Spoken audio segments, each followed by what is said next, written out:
Yes, so I'm here to talk to you a little bit about the basics of the greenhouse effect.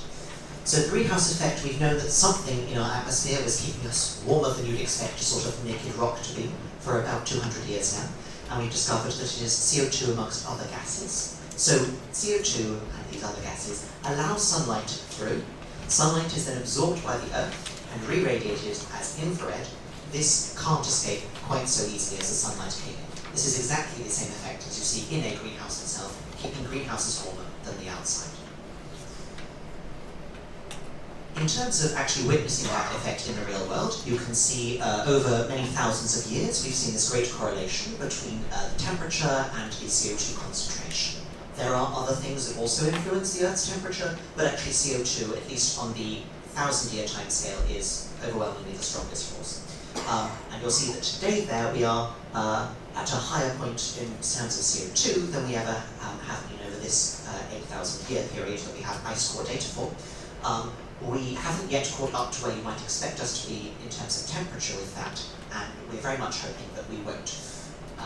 So you can see that both in terms of the temperature in Antarctica and the temperature anomaly globally. Obviously we have better data on the temperature in Antarctica than we do globally, because that's where ice core is found.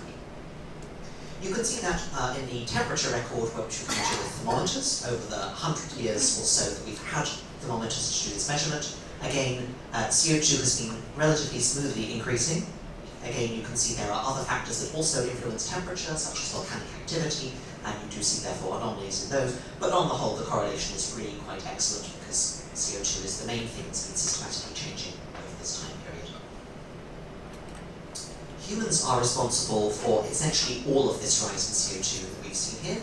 There is a natural sink of CO2 going into both the land, as trees grow more efficiently with CO2, and into the ocean.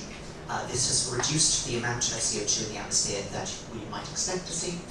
But yes, mostly what is happening is we have been cutting down forests and burning them. That has been adding to the atmosphere for several hundred years now. And since the Industrial Revolution, we've been digging enormous amounts of fossil fuel out of the ground and burning it.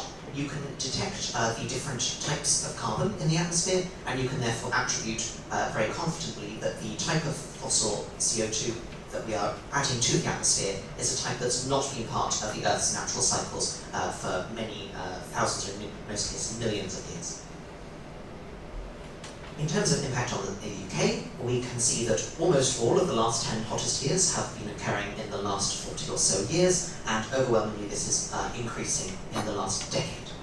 You can also see that most of the highest rainfall events have also been happening in the last year. So on the second graph there, we've got 3 different ways of measuring how often you have these extremely high rainfall events, and that's been rising quite noticeably since about the 60s.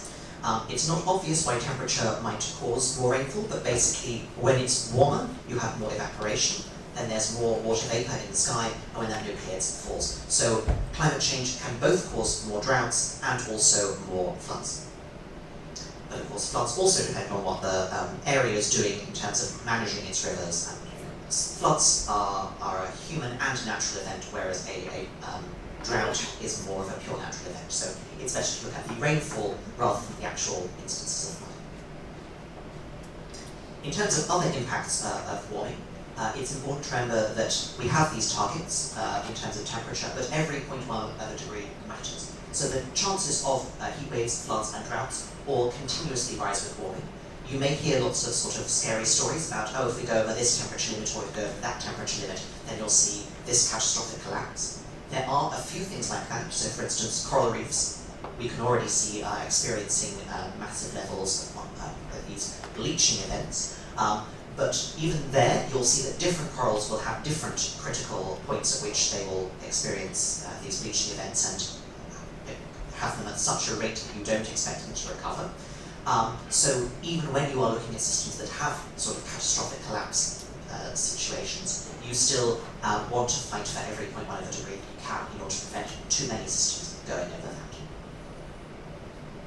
In the city of Westminster, of course, we've been seeing many floods, and sea level rise is something that is more likely to affect you than, say, heat waves. Obviously, we do experience heat waves here, but they're more technologically manageable than they might be in much of the rest of the world, whereas floods are something that's somewhat more difficult to manage technologically, and sea level rise is something that is more of a threat here. In terms of sea level rise, the sea level rise is quite delayed. So in terms of every year you wait to cool down, you experience more sea level rise. But it's also quite gradual. So for the next sort of 20, 30 years, the amount of sea level rise you're going to see is essentially locked in. And it's more the time after that where the temperature change that happens as a result of climate action or emissions that we continue now is going to filter through. But over the several hundred-year period, you can see that sea level rise might be less than a metre, or it might be multiple metres. And it's really a case of fast climate action to slow down that rise as fast as you can. Right, I think that's pretty much all of the time that I've got. So, in conclusion, human-derived greenhouse gases, chiefly CO2, have caused around 1.2 degrees of warming to date. Climate change is already increasing the number of heat waves and extreme rainfall events in the UK, and this is projected to rise.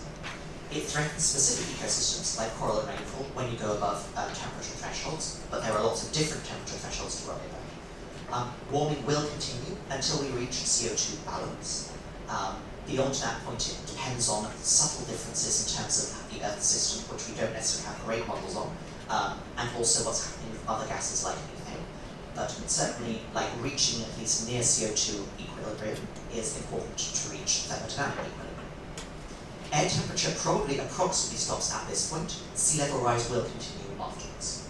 Westminster obviously has some opportunity as people responsible for releasing some of the CO2, but we also have outsized cultural impact as the centre of a fairly large government, as a place where you can influence decision makers across the world, where people sort of come together as tourists, as people interested in how democracy can function to make a difference to this rate of increasing warming.